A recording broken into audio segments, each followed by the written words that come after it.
Fiador. Hoje vamos falar sobre a figura do fiador. Para alugar um apartamento, você tem que conseguir alguém que já tenha um apartamento e tope perder ele caso você não pague o aluguel do seu apartamento. Ou seja, alguém que não se importe muito com o apartamento que tem, ou se importe mais com você do que com o apartamento, ou, o que é mais comum, que assine documentos sem ler. Muita gente usou o termo fiador para falar de Paulo Guedes e da sua relação com o Bolsonaro. Nessa metáfora, o Brasil seria um imóvel e Bolsonaro estaria querendo alugá-lo por 4 anos.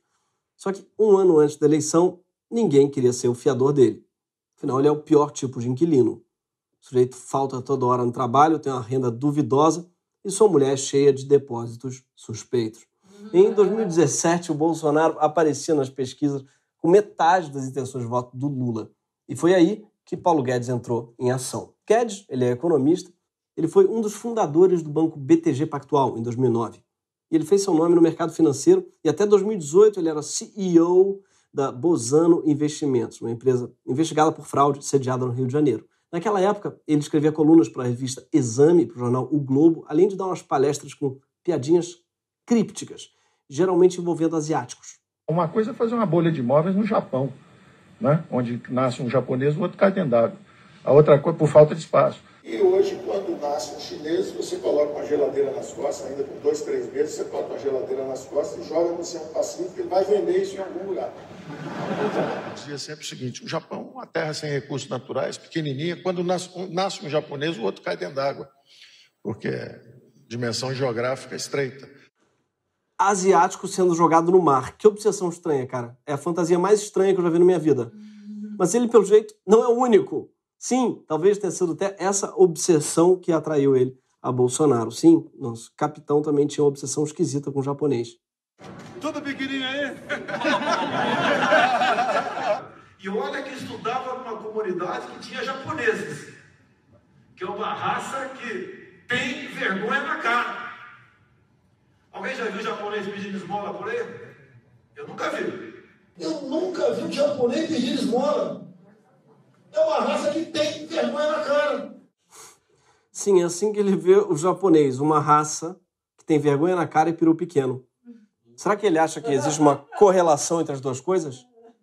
Será que ele acha que a solução para o brasileiro era ter menos 2 centímetros de pau para criar vergonha na cara? Será que, de repente, um balde de gelo resolve um pouco a honestidade do brasileiro? Vergonha na cara e peru pequeno. Tem um bom substituto para ordem e progresso. Vergonha na cara e muito peru pequeno. Mas não foi só o fascínio mútuo com os japoneses que uniu Guedes a Bolsonaro. Foi a aproximação com o poder mesmo. Ao contrário de muitos de seus colegas economistas, o Guedes nunca tinha participado de nenhum governo federal. E em 2009, que ele teve um feeling. Ele sentiu que o jogo ia virar, que o povo ele ia arrumar para a extrema-direita. Vai chegar um sujeito um dia e vai falar assim, olha, é o seguinte, quebrou, vai preso e pau mesmo, e lugar de bandido é na cadeia mesmo, e vai ter uma votação maciça. Depois vai falar, ó, esse negócio é o seguinte, vagabundo aí, chave, não sei o que, vai ter uma votação maciça. Depois vai falar, ordem no campo, porque o MST é pau neles, vai ter uma votação maciça. Sim, esse vídeo é de 2009 e ele já dá todo o plano de governo do Bolsonaro. Só esqueceu de dizer que seria ele quem ajudaria a eleger esse cara. É muito estranho, que ele faz uma espécie de profecia autorrealizada, né? Muito estranho. Ele fala assim, gente, esse bairro tá ficando muito violento, tá? Ontem mesmo eu esfaqueei 2 caras, tem que tomar cuidado. Como é que ele foi parar no Bolsonaro? Então, foi através de uma pesquisa da filha dele, sim, Paula Guedes. Sim, ele chamou a filha de Paula Guedes, que é a coisa mais estranha do mundo. É uma filha que chama Paula Guedes. Eu sempre imagino Paula Guedes, eu imagino ele de crossdress, com uma peruca, fingindo que é outra pessoa. Não, aqui não é o Paulo, aqui é a Paula Guedes. Paula desenvolveu uma pesquisa que apontava que o próximo presidente seria jovem, com perfil de empresário, bom comunicador e que fosse percebido como autêntico e humano. O que, eu sei, não tem nada a ver com o Bolsonaro. Por isso eles escolheram o Huck. Sim. Só que Huck fez a Terezinha. Assustada, disse não. Daí Guedes foi direto para o Bolsonaro, que não tinha nenhuma dessas características, mas correspondia exatamente à previsão que o próprio Guedes tinha feito em 2009. Ou seja, Guedes fez com a filha o que todo pai faz. O que o pai faz? Finge que ouve e segue o próprio instinto. Foda-se. Ele fez com a filha o famoso, na volta a gente compra, filha. Tá bom. Na volta a gente compra o Huck. Até que começou o ano de 2017. Durante várias pesquisas daquele ano, Bolsonaro ele aparecia só com 17% de intenção de voto. Sim, em 2017, ele tinha 17% de intenção de voto, ele atendia pelo número de 20, não era 17 ainda, ele estava no PSC na época. Aliás, partido do pastor Everaldo, hoje em prisão preventiva. Na época, Bolsonaro ele era conhecido pela sua exaltação à ditadura militar, também pela falta de conhecimento na economia e por suas opiniões superficiais. Vez ou outra, ele tentava até vestir a figura do candidato liberal, né, a favor da economia de mercado, mas não convencia muito. Até hoje, aliás, não convence muito. Ele confunde a economia de mercado com a economia no mercado. Semana passada, ele pediu para os donos de mercado serem mais patriotas e abaixarem os preços do feijão e do arroz. Ah, se o Sarney soubesse que era só pedir, né? Acabava com a inflação. Porque a inflação é falta de patriotismo. Aí você pediu para o pessoal não subir o preço, resolve. É um milagre. É um famoso milagre econômico, do jeitinho brasileiro. Se pedir, por favor, o pessoal não aumenta preço. A trajetória e os votos de Bolsonaro na Câmara dos Deputados também não ajudavam muito.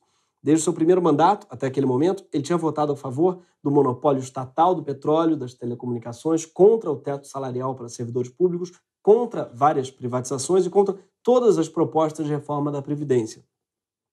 Como é que a Faria Lima olhou para esse cara e falou, que puta case, meu. Isso é um investimento super safe. Esse é liberal topíssimo, pelo amor de Deus. Então, o PIB brasileiro, né, apostou no Bolsonaro por quê? Porque ele trouxe para o seu lado essa figura que passava a ideia de compromisso com o mercado, o fiador, Paulo Guedes, que também era uma pessoa para quem ele poderia terceirizar tudo que ele não fazia ideia de como responder. Sim, foi assim que surgiu na campanha de 2018 o Posto Ipiranga. Por que ele chamava de Posto Ipiranga, o Paulo Guedes? Era uma referência àquele comercial em que um cara sentado à beira da estrada não sabe nada de absolutamente porra nenhuma. O Bolsonaro falou, sou eu, gostei desse cara. Né? Aquele cara que manda o motorista para o posto de gasolina. Bolsonaro sempre repetia essa metáfora para chamar o Paulo Guedes. Quem é a pessoa o posto Ipiranga é o Paulo não, Guedes. A gente... Até porque o Paulo Guedes é meu posto Ipiranga. Eu tenho vários postos Ipiranga. Posto Ipiranga. O pior nessa metáfora é ele achar que o presidente é um cara que passa o dia sentado, fugindo de perguntas, enquanto finge que trabalha. Sim, vocês já perceberam, mas o cara do posto Ipiranga, supostamente, está fazendo uma cesta, mas ele passa todos os comerciais olhando para a cesta, sem fazer ideia de como proceder com aquilo. Percebam. Abra o vidro. Ei, onde troco o óleo? Posto Ipiranga. E abasteço com desconto. Posto Ipiranga. E acho a gasolina Deteclin que limpa o motor. Posto Ipiranga. Então, essa cesta é o Brasil, claramente. E esse cara sentado, realmente, o Bolsonaro tem razão, é ele. Não sabe o que está fazendo, foi posto ali por publicitários da Faria Lima. Mas essa nem foi a metáfora mais bizarra que Bolsonaro usou para descrever sua relação com Guedes. É um namoro. Porque se houve o segundo encontro, é porque houve uma certa simpatia entre nós. É professor e economista, doutor Paulo Guedes. Então nós estamos mais que namorando, né? Estamos de mão dada, andando por aí. Seu Paulo Guedes, quem diria, hein, Bolsonaro? É quase que um casamento. Eu estou namorando o Paulo Guedes há algum tempo, e ele a mim também. Nós, Boni, somos separados. Até o momento da nossa separação, nós não pensamos numa mulher reserva para isso. Boni, quando nós nos casamos, né, eu com a minha esposa e você com a sua, nós juramos fidelidade eterna. E aconteceu um problema no meio do caminho que não cabe a ninguém discutir esse assunto. Sim. Paulo Guedes e Bolsonaro começaram a namorar e ao que parece, virou um casamento. E essa é a pior comédia romântica que eu já assisti na minha vida. E olha que eu já assisti a Gostosa e a Gosmenta, com Paris Hilton. Mas essa história de amor entre um militar e um banqueiro é um pouco mais nojenta. Tipo, imagina esse filme. Será que esse banqueiro neoliberal vai abdicar do sonho privatista por um capitão reformado com claros problemas cognitivos? Não perca esse filme inédito. Um casamento e 130 mil funerais. Mas o fato é que em 2018, Guedes e Bolsonaro, eles aparentemente se casaram. O que leva a gente a perguntar, será que o Queiroz também depositou 89 mil reais na conta do Guedes? Fica a dúvida. Como todo bom marido, o Guedes ele levou Bolsonaro para conhecer seus amigos e enturmar o candidato com a sua galera. Então Bolsonaro foi ao BTG Pactual e na XP Investimentos. Claro, foi também em jantares com grandes empresários, com Abílio Diniz, ex-dono do Pão de Açúcar, Davi Pfeffer, do Grupo Suzano, Rubens Ometo, dono da Cosan. Nessas ocasiões, o Bolsonaro, então, ele defendia a reforma da Previdência, a reforma trabalhista. Parece muito quando a namorada vai apresentar o namorado metaleiro para a família evangélica e pede para ele não citar que é satanista. Amor, tá, treina comigo. Fala, bom dia, vaso. Vigia, varão. Vigia. Fala assim, vigia. Isso, eu guardo, cara, tapa as tatuagens, tá? Quando o Guedes foi com o Bolsonaro visitar o Giancarlo Tivita, ex-presidente da Abril, no início de 2018, o Guedes disse sobre o encontro, né, que quando as pessoas conhecem o Bolsonaro, elas perdem o preconceito. Talvez porque alguém da comitiva dele roube o preconceito. Putz, gente, tenho certeza que eu tava cheio de preconceito, encontrei o cara, não sei onde é que foi parar meu preconceito, gente. Chama o Onyx. E Guedes não fechou só com o Bolsonaro, não. Ele fechou o pacote completo. Ele foi entrevistado por Joyce Hasselman, a cena mais dolorosa que você vai assistir, talvez em toda a sua vida. Ó, que homem sério, hein? É ele que vai ser o ministro, viu, gente? Se o Bolsonaro for eleito, ele que vai ser o ministro da Economia. Não dança não, Paulo Guedes, mas joga bola.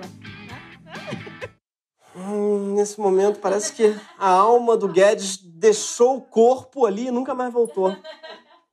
Ele não parece um filho adolescente que a mãe levou pra sala pra conversar com as visitas? Ele assim, eu quero voltar pro meu quarto, eu quero jogar meu Minecraft. Mãe, me deixa, você tá passando vergonha, você tá bêbada. Na verdade, eu acho que ele parece mais um marido. O marido que a esposa levou no teatro interativo e o Zé Celso levou ele pro palco. Aí tá com aquela cara de... Eu não gosto de teatro, gente. Ele sempre me puxa. Amor, por que você me trouxe pra cá? Eu não gosto disso, gente. Então, a partir de maio de 2018, Paulo Guedes ele foi oficializado no plano de governo de Bolsonaro, né? E ele prometia unir as pastas da Fazenda, do Planejamento, da Indústria e do Comércio, além das secretarias de concessões e de privatizações, num grande mashup conhecido como Ministério da Economia. E ele teria total liberdade para decidir o que ele quisesse no planejamento econômico do governo Bolsonaro. E Guedes pensou, o que eu vou fazer com essa tal liberdade? Aparentemente, andar errado e pisar na bola. Trocar quem mais se ama, o mercado, por uma ilusão. Em todas as entrevistas, a imprensa duvidava que o casamento Bolso-Guedes ia durar para sempre. E Bolsonaro respondia sempre mais ou menos assim. Mas, e daí se vocês brigarem e acabarem se divorciando, para usar uma metáfora que o senhor gosta de usar, como é que fica a política econômica? O senhor tem um plano B? Não, primeiro que eu duvido que poderia haver uma briga entre eu e o Paulo Guedes. Não, o casamento o senhor sabe como é. Não é assim alguma coisa tão fácil de levar. Então, eu repito, o senhor tem um plano B, caso isso aconteça? Não, não tenho plano B nesse caso, não. Né? Então, quer dizer que seus apoiadores têm que rezar para o senhor e o senhor Paulo Guedes se darem muito bem, o senhor Paulo Guedes continuar com saúde, porque, do contrário, não temos plano B. Para a tristeza da esquerda, dos estatizantes, nós não morreremos, não. No outono é sempre igual, as folhas caem no quintal. Só não cai o amor do Bolsonaro do Guedes, pois não tem jeito, amor, é imortal. Paulo Guedes, por outro lado, ele dava várias entrevistas em que prometia milagres na economia brasileira, caso Bolsonaro fosse eleito presidente do Brasil.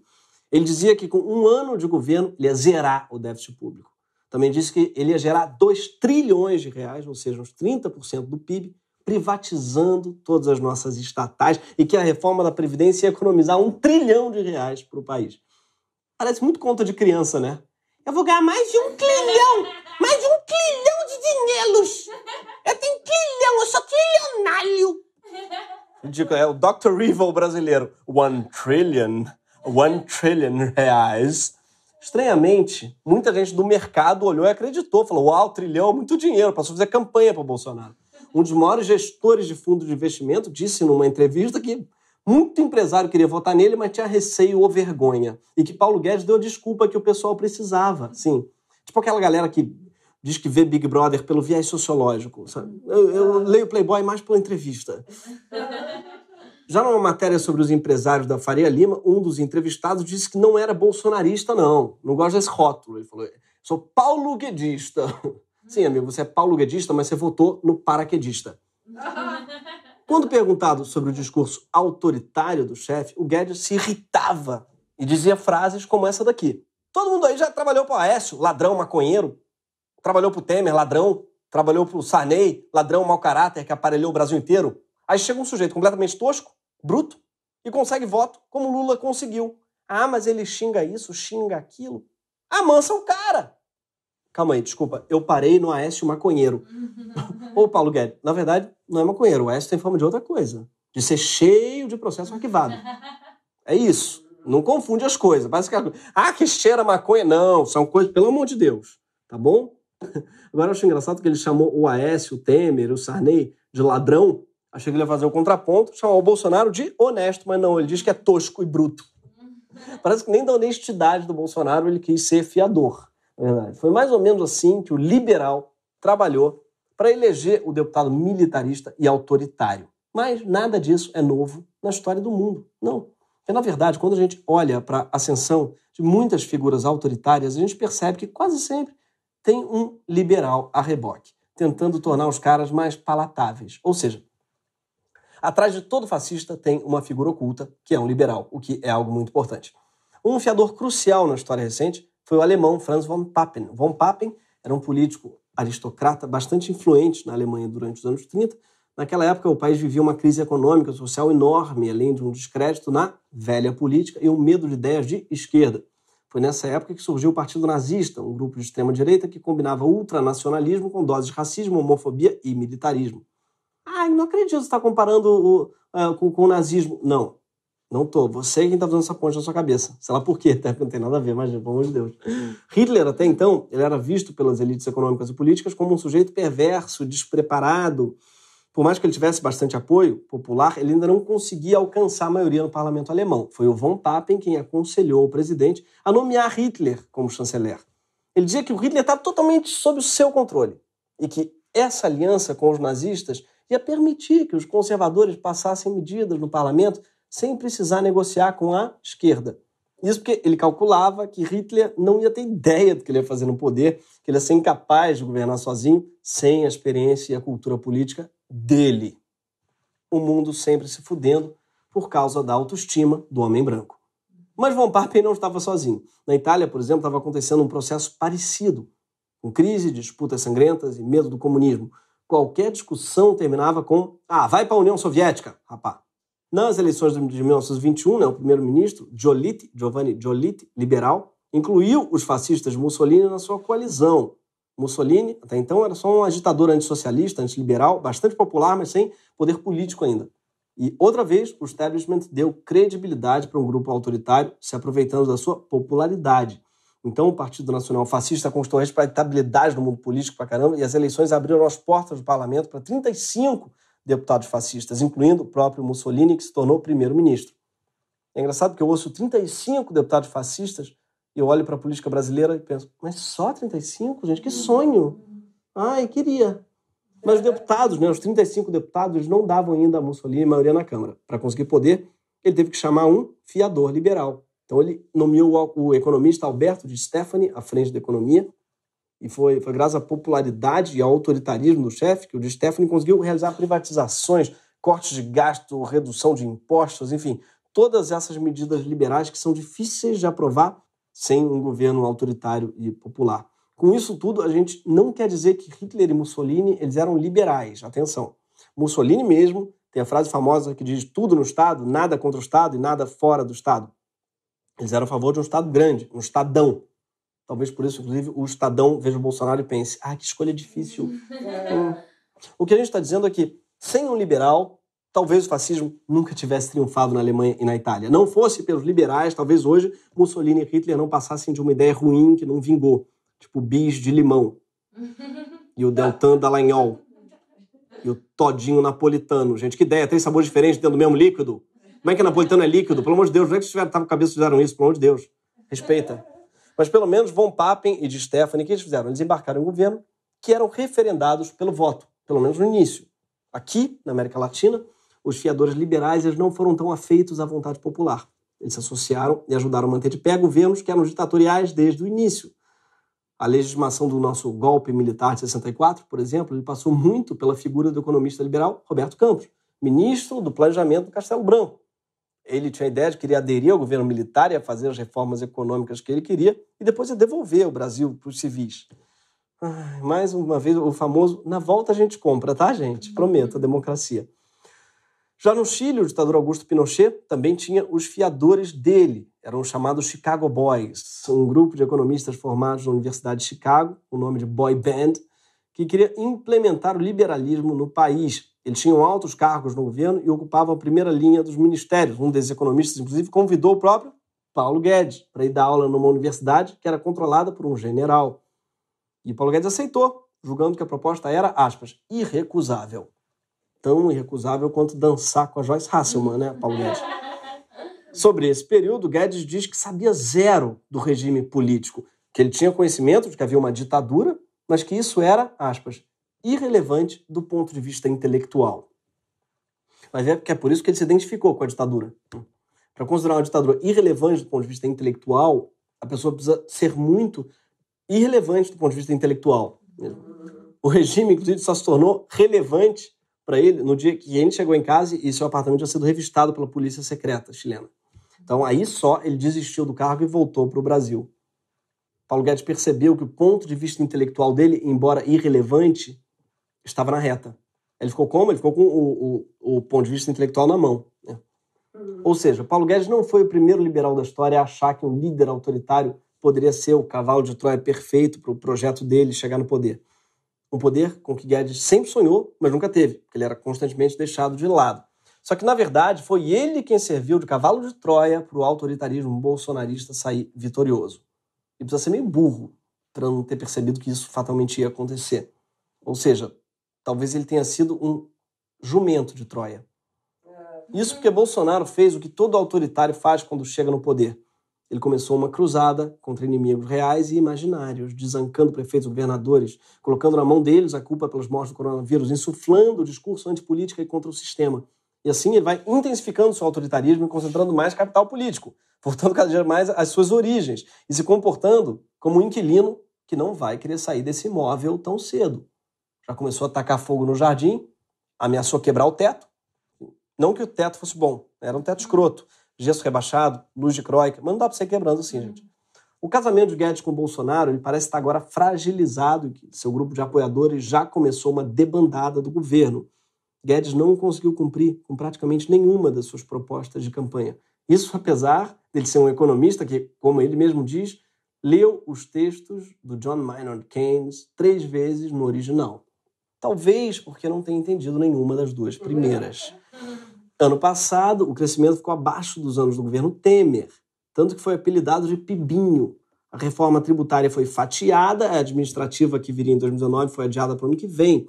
A economia, com a reforma da Previdência, aprovada principalmente por esforço do Congresso, caiu para 630 bilhões.